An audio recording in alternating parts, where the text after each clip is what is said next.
আমরা সবাই মুসলমান, আমাদের পরিচয় কি, আমাদের কি জন্য আমরা এখানে আছি? আজকের এই মাদ্রাসা হযরত মদনী রাহমাতুল্লাহ আলাইহি সুযোগ্য খলিফা উনি মাদ্রাসা কেন প্রতিষ্ঠা করেছিলেন, মাদ্রাসার জাল কিভাবে বিস্তার হলো, আমাদের পরিচয়টা কি? আমাদের দেশটার নাম বর্তমানে বাংলাদেশ। 800 বছর মুসলমান শাসন করার পরে এই দেশের ক্ষমতা দখল করেছিল ইংরেজ। ইংরেজ ক্ষমতা দখল করে 200 বছর পর্যন্ত আমাদেরকে শোষণ করেছে। ইংরেজের বিরুদ্ধে আন্দোলন সংগ্রাম করে 3.5 লক্ষ আলেম জীবন দিয়েছে। আর যদি বাংলাদেশের মাটি বালি কণাগুলি যদি পরীক্ষা নিরীক্ষা করা হয়, প্রত্যেকটা বালি কণা উলামায়ে কেরামের রক্তের স্বাক্ষর। ইংরেজ যখন এই দেশ দখল করেছে, এই বাংলাদেশ সহ ভারতবর্ষে বড় বড় লিডারের অভাব ছিল না।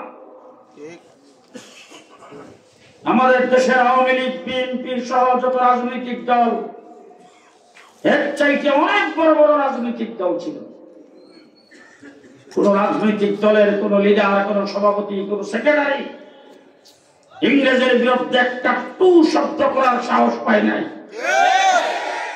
যদি ইংরেজের বিরুদ্ধে বুক টান করে দাঁড়াইবার সাহস করেছেন, একজন মানবী করেছেন, তার নাম আব্দুল আজিজ মুহাদ্দিস দেহলভী রাহমাতুল্লাহ। আব্দুল আজিজ মুহাদ্দিস দেহলভী রাহমাতুল্লাহ আলাইহি দিল্লির জামে মসজিদের মিম্বর থেকে 1802 খ্রিস্টাব্দে ওখান থেকে তিনি আওয়াজ করেছেন, ও ভারতবর্ষের মুসলমানরা, তোমরা পরাধীন হয়ে গেছো, ইংরেজ তোমাদেরকে দখল করে নিয়েছে, ভারত দারুল হরব হয়ে গেছে, শত্রু কবলিত দেশ হয়ে গেছে। এই দেশকে স্বাধীন করার জন্য প্রত্যেকের মুক্তিযুদ্ধ করা ফরজ। সেই ঘোষণা প্রথম আমরা দিয়েছি। এরপরে 200 বছর লড়াই হয়েছে। 1857 সালে দেওবন্দ দারুল উলুম মাদ্রাসা যিনি প্রতিষ্ঠা করেছেন, কাসেম নানতুবি রাহমাতুল্লাহ আলাইহি, গোটা দেওবন্দিয়তের যিনি পীর সৈয়দুত তায়েফা হাজী আমদাদুল্লাহ মহাজের মক্কি রাহমাতুল্লাহ আলাইহি, ইংরেজ সরকারের বিরুদ্ধে যে ছায়া সরকার গঠন করা হয়েছিল, সেই সরকারের প্রেসিডেন্ট ছিলেন হাজী আমদাদুল্লাহ মহাজের মক্কি রাহমাতুল্লাহ আলাইহি। হাজী আমদাদুল্লাহ মহাজের মক্কি রাহমাতুল্লাহ আলাইহি প্রেসিডেন্ট, এই সরকারের প্রধান বিচারপতি ছিলেন রশিদ আহমদ গনি রাহমাতুল্লাহ আলাইহি। যুদ্ধের ময়দানে যুদ্ধের প্রধান সেনাপতি কাসেম নানতুবি রাহমাতুল্লাহ আলাইহি। আজকে আমাদের যারা মাদ্রাসায় পড়ে, মাদ্রাসায় পড়ায়, তারা মনে করেন আমরা সমাজের নিরাপদ। পরিচয় আমাদের জানতে হবে, আমরা কারা, আমরা কাসেম নানতুবির বংশধর। কাসেম নানতুবি রাহমাতুল্লাহ আলাইহি যিনি আনার গাছের নিচে মাদ্রাসা প্রতিষ্ঠা করেছেন, যিনি শামিলির যুদ্ধের সেনাপতি ছিলেন। 1857 সালে সেই যুদ্ধ হয়েছে, হাফেজ জামিল শহীদ সেখানে শাহাদাত বরণ করেছেন, মুসলমানরা পরাজয় বরণ করেছে। 1857 থেকে 1866 পর্যন্ত 10 বছরের ভিতরে হাজার হাজার আলিম ওলামায়ে কেরামকে সুরের চামড়ার ভিতরে ঢুকায়া আগুনে নিক্ষেপ করা হয়েছে, পানিতে নিক্ষেপ করা হয়েছে। একদিনে 14,000 আলেমকে ফাঁসির কাস্তে ঝোলানো হয়েছে। আজকেও যাবেন ঢাকা ভিক্টোরিয়া পার্কে, সেখানে মধ্যে মধ্যে আমি যাই গাছগুলি দেখি, এমন কোন গাছ নাই যেই গাছের ডালাই আলেমদের লাভ করে নেয়। ঢাকার ভিক্টোরিয়া পার্কের থেকে শুরু করে সেই আরিচা রোড, আরিচা হয়ে ফরিদপুর হয়ে যশোর হয়ে খুলনা হয়ে মংলা হয়ে যে রোড দিল্লি পর্যন্ত গেছে, এই রোডের 2 ধারের এমন কোন গাছ ছিল না যে গাছের ডালাই আলেমদেরকে লটকানো হয়নি। এইভাবে আলেম ওলামায়ে কেরাম জীবন দেওয়ার পরে দেওবন্দ দারুল উলুম মাদ্রাসা প্রতিষ্ঠা করে সেখান থেকে মাত্র একজন লোক তৈরি করেছেন, যেই লোকটা দেওবন্দের সর্বপ্রথম ছাত্র, তার নাম হলেন মাহমুদুল হাসান। মাহমুদুল হাসান কালক্ষরণে হয়েছে শাইখুল আরব ওয়াল আজম, শাইখুল আলম, শাইখুল হিন্দ মাহমুদুল হাসান দেওবন্দি রাহমাতুল্লাহ আলাইহি। মাহমুদুল হাসান দেওবন্দি রাহমাতুল্লাহ আলাইহি যদি রেশমির উপর আন্দোলন না করতেন, তাইলে পাকিস্তানও হতো না, বাংলাদেশও হতো না। 1.5 মাস রিমান্ডে ছিলাম, 2 বছর জেলখানার ভিতরে ছিলাম। জেলখানার ভিতরে ইতিহাসের অনেক বই প্রস্তুত করেছি। শেখ মুজিবুর রহমান সাহেবের আত্মজীবনী, অসমাপ্ত আত্মজীবনী, কত কিছু পড়লাম। সুরের দল ইতিহাস তোমরা বলে দিয়েছ, যেখানে হযরত মাওলানা আঠারী রহমতুল্লাহ আলাইহি এই বিয়ানীবাজারের কৃতি সন্তান যুক্তফ্রন্ট গঠন করেছিল, যার নেতৃত্বে শেখ মুজিবের ইতিহাসে তার নামটাও বাদ দেওয়া হয়েছে। সমস্ত ইতিহাসকে ভুলাই দিয়েছ তোমরা। বাংলাদেশের মুসলমানদের ইতিহাস আমাদের কাছ থেকে শোনো। 1857 সালের পরে 1866-তে দেওবন্দের আনার গাছের নিচে যেই ছাত্ররা সবক নিয়েছিলেন তার নাম মাহমুদ হাসান। সেই মাহমুদ হাসান দেওবন্দি রহমতুল্লাহ আলাইহি তিনি শাইখুল হিন্দ হয়েছেন। তিনি জেলখানার ভিতরে ছিলেন 4 বছর। প্রত্যেক দিন ওনাকে জেলের রুম থেকে বের করে নেওয়া হতো, আর লোহার শীত গরম করে ওনার কোমরে আর পিঠের মধ্যে লাগানো হতো। তিনি বেহুশ হয়ে যেতেন। হুশ হওয়ার পরে ইংরেজ ওনাকে বলতো, ইংরেজের বিরুদ্ধে ফতোয়া দিয়েছ, যুদ্ধের ফতোয়া দিয়েছ, সেই ফতোয়া তুমি উদ্ধ করো। উনি বলতেন, তোদের নির্যাতনের কারণে যদি আমার মৃত্যু হয়ে যায়, মৃত্যুর মুখে যায় বলবো ইংরেজের বিরুদ্ধে যুদ্ধ করা ফরজ। হযরত মুহাম্মদ হাসান দেওবন্দি রাহমাতুল্লাহ আলাইহি দেওবন্দের আনার গাছের নিচে কিছু ছাত্র তৈরি করেছেন কিয়ামত পর্যন্ত। আজকে যারা দেওবন্দিদেরকে দেখতে পারো না, ভালো করে শুনে রাখো, আমরা কেন দেওবন্দের নাম নেই, এমন ছাত্র মুহাম্মদ হাসান দেওবন্দি তৈরি করেছেন কিয়ামত পর্যন্ত, যাদের নামের উপরে ইসলাম জিন্দা থাকবে। কিয়ামত পর্যন্ত ওয়াইজ যারা তাদের নাম নিয়ে ওয়াজ করতে হবে। কিয়ামত পর্যন্ত মুফাসসির যারা তাদের নাম নিয়ে তাফসীর করতে হবে। কিয়ামত পর্যন্ত যারা ফতোয়া দিবে মুফতি তাদের নাম নিয়ে ফতোয়া দিতে হবে। হযরত মুহাম্মদ হাসান দেওবন্দি বালকার জেলখানার ভিতর থেকে বের হয়েছেন। তিনি সাহেবে ফ্রাস একদম জয়ীব হয়ে গেছে। ওনার কাছে লোকজন আসে, লোকজনকে তিনি বারবার বলেন ইংরেজের বিরুদ্ধে যুদ্ধের কথা, যুদ্ধের পরিকল্পনার কথা বলেন। কিছু সংখ্যক লোক ওনার খুব দরদি, ওনার খুব মহব্বতের মানুষ, তারা এসে ওনার কাছে বসছেন। মুহাম্মদ হাসান দেওবন্দির কাছে এসে বসছেন। বসে বলতেছেন, হুজুর আমরা আপনার কাছে আসছি, আপনি একটু বরণ্য ব্যক্তি, হুজুর আপনি যদি কিছু এখন ইংরেজের বিরুদ্ধে এই সমস্ত আন্দোলন সংগ্রামের কথা না বলে কিছু তাসনিফ যদি করে যাইতেন, কিতাবাদি যদি লিখে যাইতেন, তাই আপনার কিতাবটা পড়িয়া ভবিষ্যৎ বংশধর আপনার কথা স্মরণে রাখতো, আপনাকে চিনত।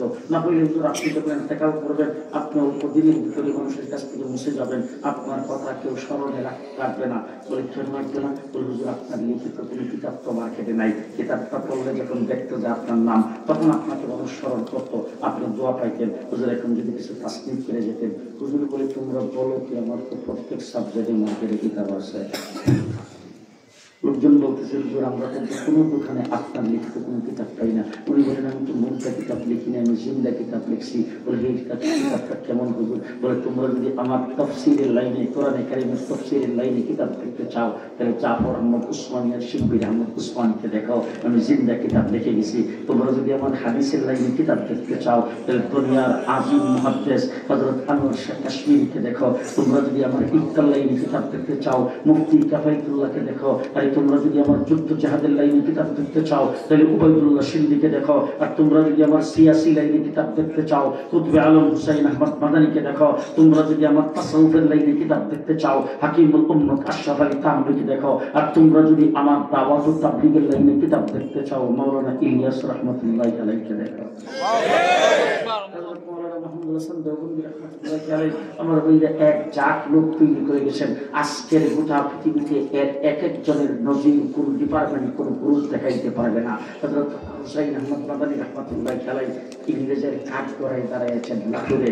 মাদ্রাসার ছাত্র শিক্ষকেরা, শিক্ষক যারা ওলামায়ে কেরাম যারা, তাদেরকে সম্বোধন করার মতো সেই হিম্মত আমার নাই।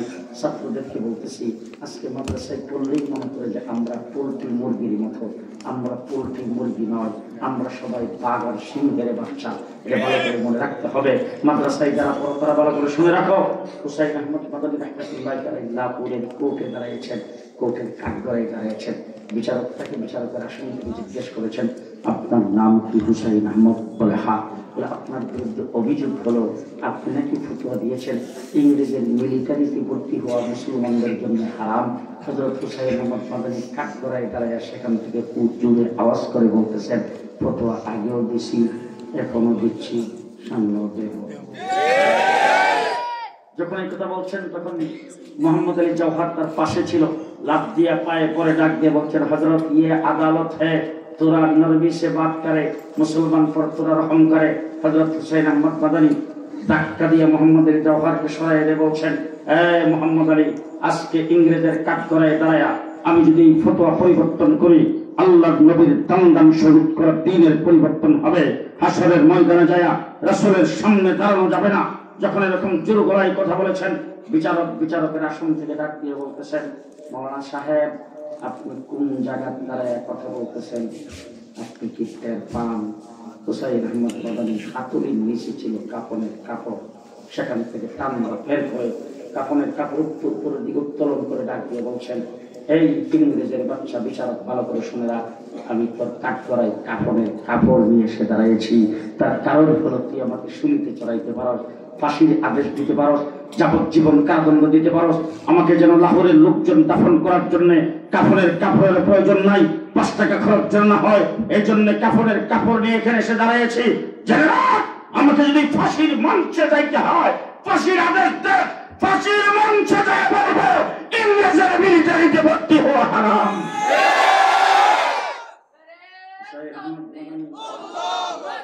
হুসাইন আহমদ মাদানী রাহমাতুল্লাহ আলাইহি করাচিতে বক্তব্য রাখবেন। 10 লক্ষ মানুষ চতুর্দিকে জমায়েত হয়েছে। ইংরেজ 144 ধারা জারি করে দিয়েছেন, জারি করে মাইকে এলান করতেছে আজকের সমাবেশ মুলতবি করা হলো। 144 ধারা জারি করা হয়েছে, যদি কোনো ব্যক্তি সমাবেশ চালাইতে চায়, যিনি আজকের সমাবেশের সভাপতিত্ব করবে আর যিনি পরিচালনা করবে, দুজনকে দেখা মাত্র গুলি। এই কথা যখন এলান করতেছেন, হুসাইন আহমদ মাদানী লোকজনকে ফাঁক করে ফাঁক দিয়ে যে স্টেজে উঠে আস্তিনের বোতাম টান দিয়া খুলে বুকটাকে ফাঁক করে বুক টান করে দাঁড়ায় বলছেন, আমি আজকের এই মাহফিলের সভাপতি, আমি ঘোষক।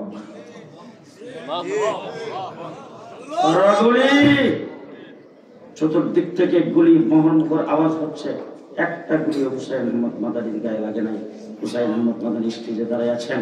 ওলামায়ে কেরাম, মুসলিম জনতাকে বলতে চাই, আমি দেখেন সব দিয়ে করে রাখছি, আমার সব দিয়ার বুকামো আমি লাগাইনি, হুজুরের করে রাখছি, হুজুরের বুকামো লাগাইনি। আমরা হুসাইন আহমদ মাদানী ওই করাচি মঞ্চে দাঁড়ায়া ইংরেজের গুলির সামনে আস্তিনের বোতাম খুলে দিয়ে বুক টান করে দাঁড়িয়েছিলেন। এরপর থেকে মৌলবীরা সব দিয়ার বোতাম লাগায় না। আমাদের দেশের লোকজন বলছেন মুজিব কোট, এটা মুজিব কোট নয়, এটা ওলামা কোট, ওলামা কোট। এখন যদি কেউ কথা না বলে মনে করবেন কাওয়া কাদের ওলামা কোট। ইতিহাস ভালো করে শোনেন, শামসুল হক ফরিদপুরি রহমতুল্লাহ আলাইহির দরবারে শেখ মুজিব বারবার আসা যাওয়া করতেন। একই জায়গায় দুজনের বাড়ি। শামসুল হক ফরিদপুরি শেখ মুজিবকে তুই বলে জবান করতেন। তখন একবার গেছেন, যাইয়া তারপরে খুব সুন্দর পাঞ্জাবির উপরে উনিশশো দিয়ে করে রাখছেন। শেখ মুজিব বলতেছে, হুজুর কুটটা আপনার খুব মানাইছে। সাথে সাথে শামসুল হক ফরিদপুরি নিজের গায়ের কুটটা খুইয়া শেখ মুজিবকে পরে বলছেন, দাঁড়া দেখি। তার ওই সুবর উনি বলতেছেন, তোরেও খুব মানাইছে। ওই কোট শেখ মুজিবকে পরে দিয়েছিলেন, এটা হলো ওলামা কোট। সেই কোটের বোতাম হুসাইন আহমদ মাদানী লাগাই নাই। যদি হুসাইন আহমদ মাদানী যুদ্ধ জাহাদ না করতেন, তাইলে দেশ স্বাধীন হতো না। আমি আপনাদের জিজ্ঞেস করতে চাই, 1947 সালে ইংরেজ বিদায় হওয়ার পরে দেশ যখন স্বাধীন হয়েছে, 2টা ভাগ হয়েছে, একটা হলো হিন্দুস্তান আর একটা হলো পাকিস্তান।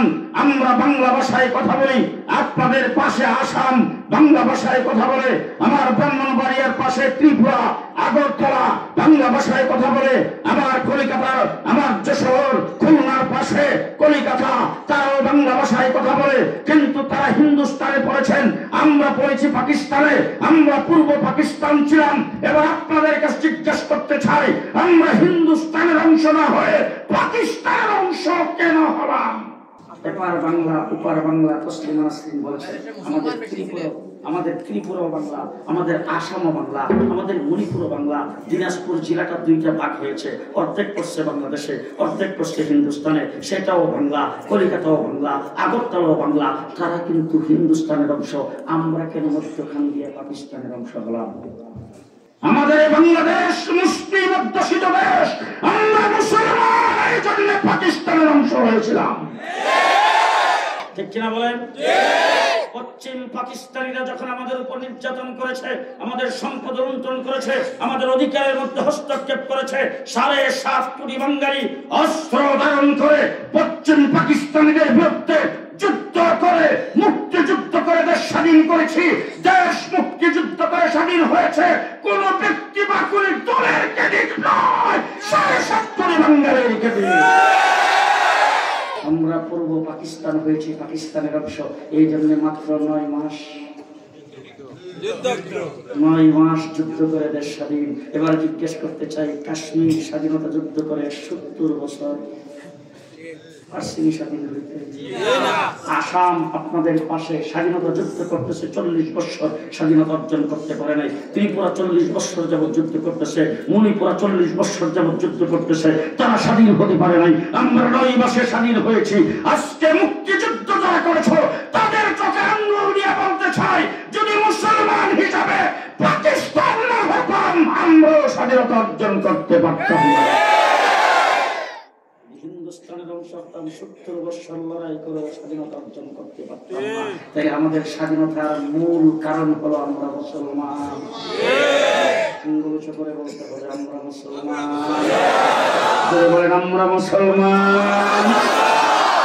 মুসলমান, এই জন্য আমরা স্বাধীন। ঠিক না বেঠিক? ঠিক না বেঠিক?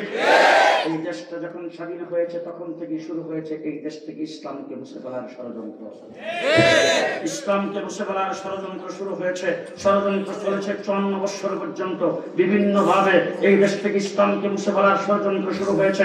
বিশেষ করে ২০০৮ সাল থেকে শুরু করে আজকে লেডি প্রধানমন্ত্রী পরাজিত শক্তি বাংলাদেশ থেকে যারা বাইরে গিয়েছেন, তারা ১৭ বছর পর্যন্ত পদে পদে এই দেশকে ইসলাম শূন্য করার জন্য, এই দেশের মুসলমান শূন্য করার জন্য, এদেশের ইসলামিক তাহাজিব তামাদ্দুনকে মুঠে ফেলার জন্য ১৭ বছর পর্যন্ত চেষ্টা করেছেন। আরবিদের মধ্যে যে সমস্ত মুসলমান অভিশাপ ছিলেন ভারত বিরোধী, যে সমস্ত মুসলমান অভিশাপ ছিলেন মুসলিমদের বিরোধী, যে সমস্ত মুসলমান অভিশাপ ছিলেন নাস্তিক আর মুরতাদদের বিরুদ্ধে, তাদেরকে এক রাত্রে পিলখানায় হত্যা করে দেওয়া হয়েছে। বাংলাদেশের ইসলামকে মুছে ফেলার জন্য আমরা নবীর ইজ্জত রক্ষার্থে শাপলা চত্বরে গিয়েছিলাম। আলেম ওলামায়ে কেরাম, আল্লাহর ওলিদের বুকের উপরে ১,৫৪,০০০ গুলি চালানো হয়েছে। দেশ মুসলমানের দেশ, এই দেশ থেকে ইসলামকে মুছে ফেলার জন্য ভারত টার্গেট করে হাসিনাকে এখানে বসাইছিল। এই দেশ থেকে ইসলামকে মুছে ফেলার জন্য আমরা ১৭ বছর পর্যন্ত রক্ত দিয়েছি, নির্যাতিত হয়েছি। তবে আজকে বাংলাদেশের বড় বড় লিডারদেরকে বলতে চাই, তোমরাও নির্যাতিত হয়েছ, তোমাদের অনেকে গুম হয়েছে। বিএনপিকে বলবো, জামাতকে বলবো, তোমাদের অনেককে ফাঁসির কাস্টে ঝুলানো হয়েছে, অনেককে খরচ ফায়দা দেওয়া হয়েছে, অনেক নির্যাতিত তোমরা হয়েছ। হাজার হাজার মামলা তোমাদের বিরুদ্ধে হয়েছে, লক্ষ লক্ষ তোমাদের আসামি হয়েছে, হাজার হাজার কর্মী তোমাদের জেলখানার ভিতরে হাজার হাজার পঙ্গু হয়েছে। কিন্তু বুকে হাত রেখে তোমরা বলো, তোমাদের ৭০ বছরের যত নির্যাতন সবগুলোকে একত্রিত করলে আমার শাপলা চত্বরে এক রাত্রির সমান হবে না। শাপলা চত্বরে যে রক্ত আমরা দিয়েছি, সেই রক্তের সমান তোমাদের ৭০ বছরের নির্যাতন হবে না। দেশের জন্য রক্ত দেওয়ার যখন প্রয়োজন হয় তখন আমরাই দিই, যখন ইসলামের জন্য রক্ত দেওয়ার প্রয়োজন হয় তখন আমরাই দেই। আমরা দেওবন্দি। পরিচয়, আমাদের সংগঠনের নাম আহলে সুন্নাত ওয়াল জামাত হানাফি দেওবন্দি।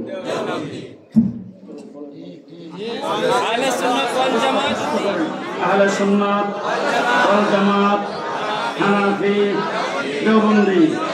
আহলে সুন্নাত ওয়াল জামাত হানাফি দেওবন্দি। আহলে সুন্নাত আমরা আল্লাহর নবীর অনুসারী। আমার মাথার থেকে পায়ের পাতা পর্যন্ত রাসূলের সুন্নাত, আমার ঘরে রাসূলের সুন্নাত। আমি পীরদর্শী সুন্নি, আমি গ্রুপে আছি সুন্নি, আমি সুন্নি মাদ্রাসাকে মহব্বত করি। আমার পরিচয় হলো আহলে সুন্নাত, আমি নবীর অনুসারী। ২ নম্বর হলো নবী দ্বীন আল্লাহর কাছ থেকে পাইছেন। কার কাছ থেকে? আল্লাহর কাছ থেকে দ্বীন পায়া তখন আমরা কি সেখানে উপস্থিত ছিলাম? উপস্থিত কে ছিল? সাহাবায়ে কেরাম। রাসূল সাল্লাল্লাহু আলাইহি ওয়াসাল্লাম দ্বীন রাখছেন কার কাছে? আরো জোরে, আল-ইয়াওমা আকমালতু লাকুম দীনাকুম। আরাফার ময়দানে আয়াত নাযিল হয়েছে।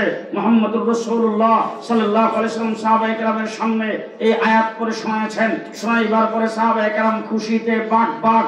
এই সময় রাসূল সাল্লাল্লাহু আলাইহি ওয়াসাল্লাম ডাক দিয়ে বলছেন, ফালিয়ুবাল্লিগুশ শাহিদু মিনকুমুল গায়বা। এই কমপ্লিট দ্বীন আল্লাহ আমাকে দিয়েছে। সাহাবীরা, আমি সেই দ্বীন তোমাদের কাছে দিলাম। দিনের কোনো কিছু গোপন করি নাই, সবকিছু তোমাদের কাছে রাখছি।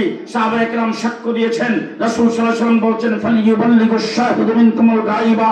আজকে যারা এখানে উপস্থিত আছো, পরবর্তী যারা উপস্থিত নাই, তাদের কাছে দিন পৌঁছায় দেওয়ার দায়িত্ব তোমাদের। বাল্লিগু আন্নী ওয়ালাউ আয়া, তোমাদের মধ্য থেকে একটা আয়াত যদি এই দিনের কেউ জেনে থাকে, এটাকে কেউ গোপন করবে না, পরবর্তী মানুষের কাছে পৌঁছায় দেবে। তার কারণ হলো কিয়ামত পর্যন্ত আল্লাহর কোন নবী পাঠাবে না। আমাকে যে দিন দিয়েছে, এই দিন কিয়ামত পর্যন্ত থাকবে, বাড়বেও না, কমবেও না। জিজ্ঞেস করতে চাই, আমার নবীর যুগে উজুর ফরজ ছিল 20টা, কয়টা? এখন আছে কয়টা? রাসূলুল্লাহ সাল্লাল্লাহু আলাইহি ওয়াসাল্লামের সময় গোসলের ফরজ ছিল 32টা, এখন কয়টা?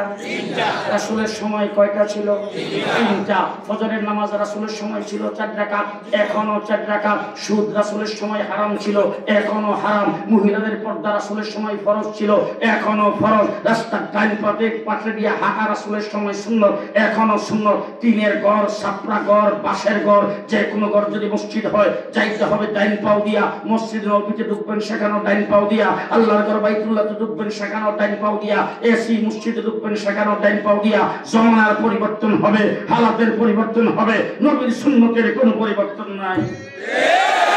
আছে পরিবর্তন? এইজন্য অনেক সময় বলি, আজকের থেকে 50-55 বছর আগে মক্তবে পড়ার সময় কারি সাহেব আমাদেরকে শিখাইতো, তাকতিতে যাওয়ার সময় সর্বপ্রথম বাম পাও দিয়া যাইতে হইবে। কোথায় যাওয়ার সময়? আরে তাকতি।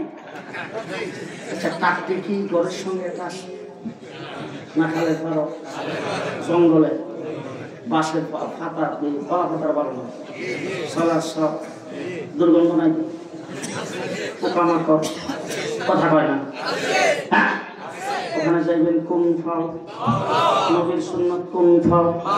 কিছুদিন পরে টাকটি হয়ে গেছে টয়লেট, এরপরে হয়ে গেছে ল্যাট্রিন, এরপরে হয়েছে বাথরুম, বর্তমানে ওয়াশরুম।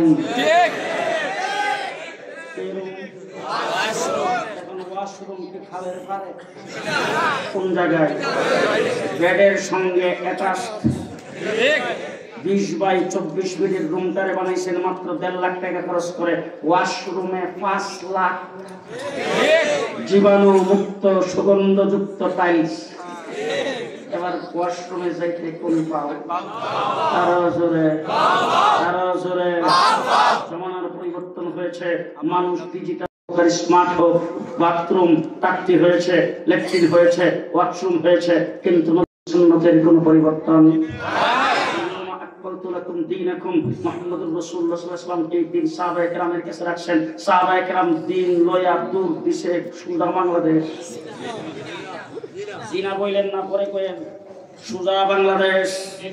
লালমনিরহাটে মাওলানা মুহিউদ্দিন খান রাহমাতুল্লাহি আলাইহি আমাকে বললেন, চলেন মাওলানা সাহেব, যাইতে হবে একটু দূরবর্তী সফর। পরে হুজুর কোথায়? বলে লালমনিরহাট যাব, সেখানে একটা মসজিদে জুমা পড়াইতে হবে, আপনি পড়াবেন, চলেন। আমাকে নিয়ে গেলেন। সেখানে যাওয়ার পরে আশ্চর্য ঘটনা শুনলাম। একটা দেওয়াল এরকম মোটা, দেওয়ালের কোনো ছাদ নাই, এতটুকু পর্যন্ত দেওয়ালটা, দেওয়ালের দরজা আছে। ভিতরে ঢুকলাম, সেখানে দেখি সুন্দর মিম্বর, সুন্দর মেহরাব। ওই মেহরাব আর মিম্বরের মধ্যে ওইটা মাটি কাটার পরে একটা পাহাড়ের মতো ছিল, সেই পাহাড়ের টিলা কাটার পরে এই মসজিদটা সেখানে বের হয়েছে। মসজিদের সামনে দরজার পাশে এখানে তিনটা করা একটা মিম্বর, মিম্বরের সামনে কিছু জায়গা ফাঁকা করা, অর্থাৎ বোঝা গেল সেটা ঈদগাহ। মসজিদের ভিতরে আরেক মিম্বর, সে জুমার মসজিদ। এই মিম্বরের উপর একটা শিলালিপি পাওয়া গেছে, পাথরে খোদাই করা লেখা। সেখানে লেখা আছে 32 হিজরি। এখন সুবহানাল্লাহ বলার দরকার নেই, সকলে নাস্তা করে বলেন কত হিজরি? এখন কত? জি 1440 আর 32 হিজরিতে যদি জুমার মসজিদ হয়, যদি ঈদের নামাজের জায়গা হয়, তাইলে এই মুসলমান কারা বানাইল? জি জি। আরাফার ময়দানে যে সাহাবায়ে কেরাম ছিল, রাসূল যে তাদেরকে দায়িত্ব দিয়েছেন, সেই সাহাবী বাংলাদেশে আসছে কিনা বলেন? সাহাবী বাংলাদেশে এসে ইসলামের দাওয়াত দিয়ে এইখানে সাহাবী আসছেন, এই জায়গার ভিতরে ইসলাম প্রচার করেছেন, ইসলামের দাওয়াত দিয়ে সেখানে মসজিদ বানিয়েছেন। যেই দেশে সাহাবীর মাধ্যমে ইসলাম আগমন করেছে, এই দেশ থেকে ইসলামকে বিদায় করে দিবা পিতা তখ্তা বানায় ফেলবা।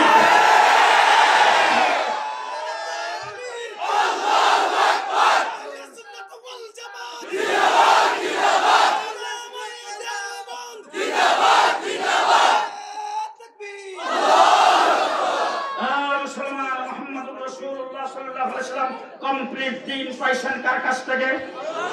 আল্লাহর কাছ থেকে। দিন পাওয়ার পরে রাসূল দিয়েছেন কার কাছে? আহলে সুন্নাত ওয়াল জামাত, আহলে সুন্নাত ওয়াল জামাত, আহলে সুন্নাত রাসূলের অনুসারী ওয়াল জামাত সাহাবায়ে কেরামের অনুসারী। মনে থাকবে তো? মনে থাকবে তো? 3 নম্বরে আসেন, দিনের কোরআনে কারীমের ভিতরে দিন, হাদিসের ভিতরে দিন। এই দিন উম্মতের জন্য মসলা মাসাইলগুলি বের করে, তালাকের মসলা, উযুর মসলা, গোসলের মসলা, তায়াম্মুমের মসলা, নামাজের মসলা, যাবতীয় মসলা মাসাইলগুলি বের করে কোরআন এবং হাদিস থেকে লিখিত হওয়া দরকার। উম্মত যাতে কিয়ামত পর্যন্ত দ্বীনের ব্যাপারে কোনো বাড়াবাড়ি করতে না পারে, দ্বীনের ভিতরে যাতে কেউ কোনো কিছু ঢুকাইতে না পারে, দিন থেকে যাতে কেউ কোনো কিছু বের করতে না পারে, লিখে তারপরে মুখ বন্ধ করা দরকার। এই জন্য আল্লাহ তাবারক ওয়া তাআলা সাহাবায়ে কেরামের যুগে তাবিঈনদের কাতারে একজন ব্যক্তিকে প্রথমে জন্ম দিয়েছেন। তার নাম ইমামে আজম আবু হানিফা রাহমাতুল্লাহি আলাইহি। ইমামে আজম আবু হানিফা কুফাতে জন্মগ্রহণ করেছেন। ইতিহাস ভালো করে তালাশ করে দেখেন।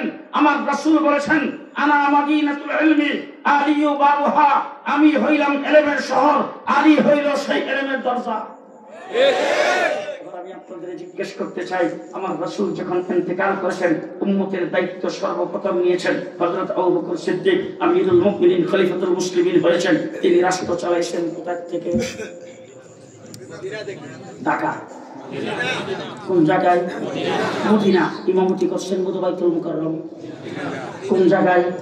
মদিনা। তিনি ইন্তেকাল করেছেন মদিনা, দাফন করা হয়েছে রাসূলের পাশে মদিনা। 2 নম্বর খলিফা আমিরুল মুমিনিন, খলিফাতুল মুসলিমিন হযরত ওমর ইবনুল খাত্তাব, তিনি আমিরুল মুমিনিন হয়ে ইমামতি করেছেন মদিনায়, খেলাফত কায়েম করেছেন মদিনায়, তিনি রাষ্ট্র পরিচালনা করেছেন মদিনায়, শাহাদাত বরণ করেছেন রাসূলের মেহরাবের মুসল্লায় মদিনায়, তাকে দাফন করা হয়েছে জান্নাতুল মিন রিয়াজিল জান্নাহ রাসূলের পাশে মদিনায়। 3 নম্বর খলিফা হযরত উসমান, তিনি আমিরুল মুমিনিন হয়ে রাষ্ট্র পরিচালনা করেছেন মদিনায়, তিনি ইমামতি করেছেন মদিনায়, শাহাদাত বরণ করেছেন মদিনায়, দাফন করা হয়েছে জান্নাতুল বাকিতে মদিনায়। 4র্থ খলিফা আনা মদিনাতুল ইলমি আলিয়ু বাবুহা। রাসূল বলেন, আমি ইলমের শহর, আলী সেই ইলমের দরজা। উনি আমিরুল মুমিনিন, খলিফাতুল মুসলিমিন হইয়া সুজা চলে গেছেন কুফায়। কুফা হলো আরব আর আজমের বর্ডার।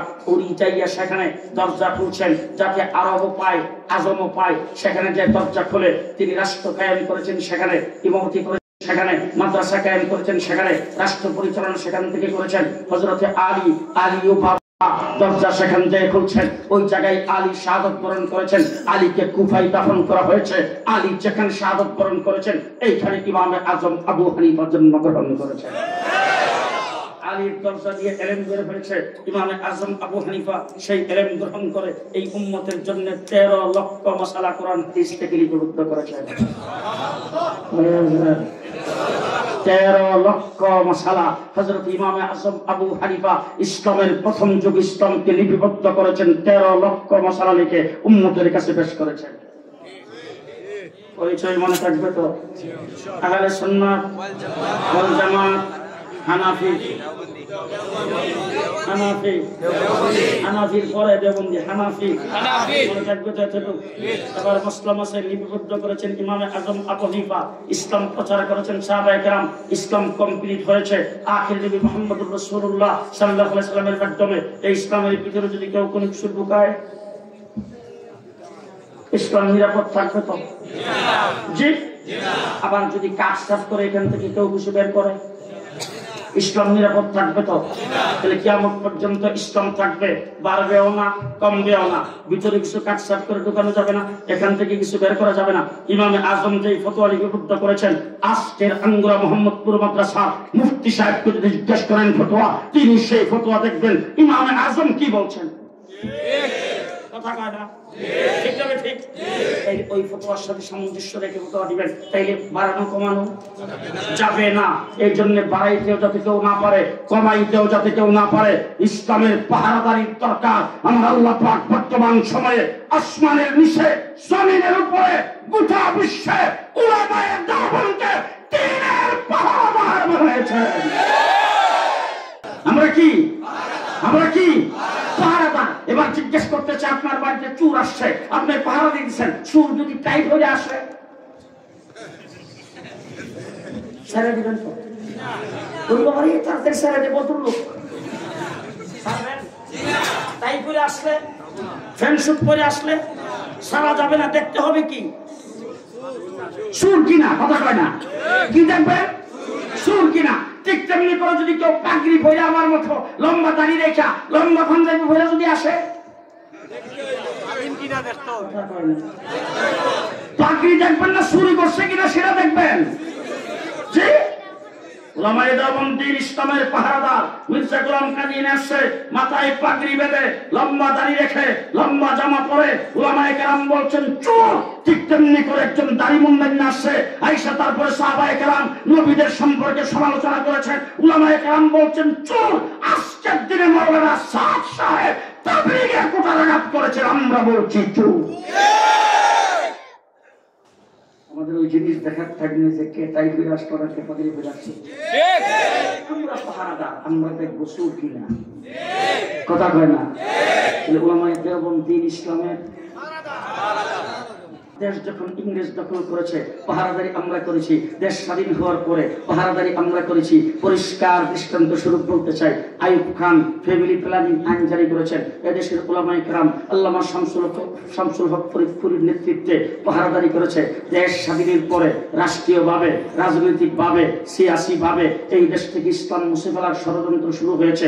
এই দেশের উলামায়ে কেরাম শাইখে কোরিয়া, শাইখে তহরপুরি, শাইখে কাতিয়া, শাইখে গাজীনগরী পাহারাদারি করেছেন। হযরত হাফিজ জি হুজুর রাহমাতুল্লাহি আলাইহির নেতৃত্বে এরপরে তসলিমা নাসরিন কোরআন পরিবর্তনের কথা বলেছেন। এদেশের উলামায়ে কেরাম পাহারাদারি করেছেন। আপনাদের জকিগঞ্জের কৃতি সন্তান বাইতুল মুকাররমের খতিব উবাইদুল হকের নেতৃত্বে, তারপরে শিখা চিরন্তন জেলে এদেশের মানুষকে মুশরিক বানাইতে চেয়েছে, উলামায়ে কেরাম পাহারাদারি করেছেন। শাইখুল হাদিস আল্লামা আজিজুল হকের নেতৃত্বে, এরপরে হাইকোর্ট থেকে দুইজন বিচারপতি ফতোয়ার বিরুদ্ধে রায় দিয়েছে, উলামায়ে কেরাম মোকাবেলা করেছেন, পাহারাদারি করেছেন। মুফতি ফজলুল হক আমিনীর নেতৃত্বে, তারপরে শাহবাগে নাস্তিকার মুক্তাদেরা ইমরান এই সরকারের নেতৃত্বে এদেশে আরেকটা সরকার কায়েম করে যুদ্ধাপরাধীদের বিচারের দাবিতে আল্লাহ রাসূল নিয়ে যখন কটূক্তি করেছেন, আল্লামা আহমদ শফির নেতৃত্বে শাপলা চত্বরে এক সাগর রক্ত দিয়ে আমরা পাহারাদারি করেছি।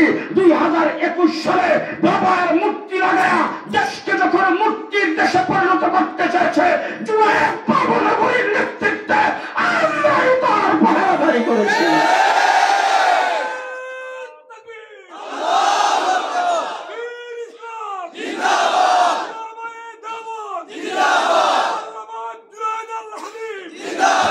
আমরা বীর ইসলামের পাহারাদার।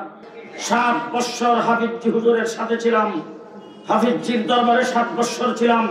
শাইখুল হাদিস আল্লামা আজিজুল হক, মাওলানা উবাইদুল হক রাহমাতুল্লাহি আলাইহি, মাওলানা মুহিউদ্দিন খান, শামসুদ্দিন কাসেমি, মুফতি ফজলুল হক আমিনী, তাদের সাথে 33 বছর ছিলাম। তারপরে আল্লামা আহমদ শফি, আমার শেখ মুফতি জুনায়েদ বাবনগরী, নূর হোসেন কাসেমি, তাদের সাথে ছিলাম। আজকে জিয়াউদ্দিন সাহেবের সাথে আছি। পরিষ্কার ভাষায় বলতে চাই, বাংলাদেশে ইসলাম নিয়ে কোন কটূক্তি করবে, ভারত থেকে মোদি বাংলাদেশের ইসলামকে মুছে ফেলতে চাবে, তোমাদের কি শক্তি আছে সেইটা দেখার টাইম আমাদের নাই। পরিষ্কার ভাষায় বলতে চাই, ইসলামের উপর আঘাত করবা, কাউকে ছেড়ে দেওয়া হবে না।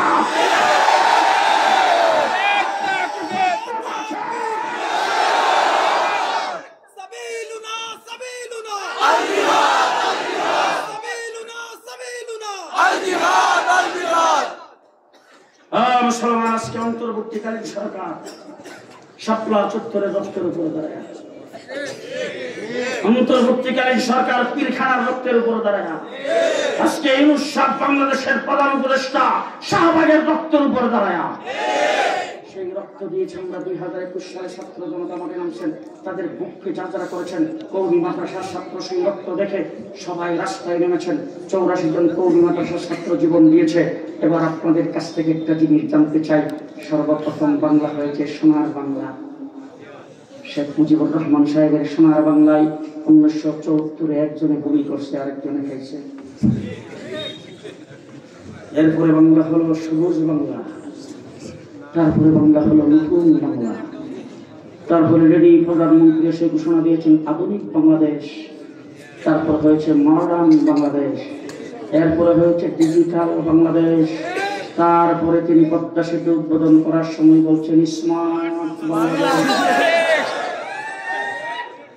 সব বাংলা দেখা শেষ। আজকে যারা এখানে হাজির হয়েছেন, বাংলাদেশের সর্বশেষ প্রান্তে এসে যদি আপনাদের জন্মের পরে আপনাদের ডান কানে যদি আজান হয়ে থাকে, বাম কানে যদি একামত হয়ে থাকে, রাষ্ট্রে বাংলাদেশের সামনে নির্বাচন হবে, দেশে সরকার গঠন হবে, দেশের পরিবর্তন হবে, আমি আপনাদের সামনে একটা আওয়াজ দিতে চাই, সব বাংলা দেখা শেষ, এবারে বাংলাদেশ হবে ইসলামের বাংলাদেশ।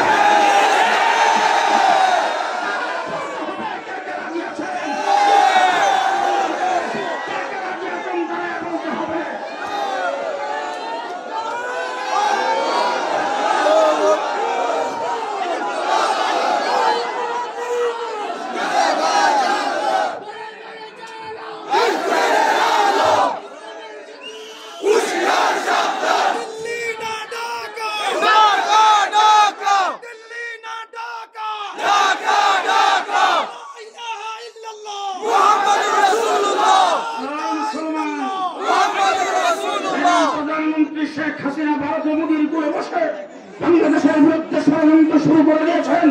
4 মাস পর্যন্ত ষড়যন্ত্র দিনের পর দিন করতেছে। সমস্ত ষড়যন্ত্রকে চড়াই করে বাংলাদেশ সামনে হবে, যেখানে নারে তাকবীরের স্লোগান দিয়ে সেই বাংলার স্লোগান রাষ্ট্রীয়ভাবে সেটাকে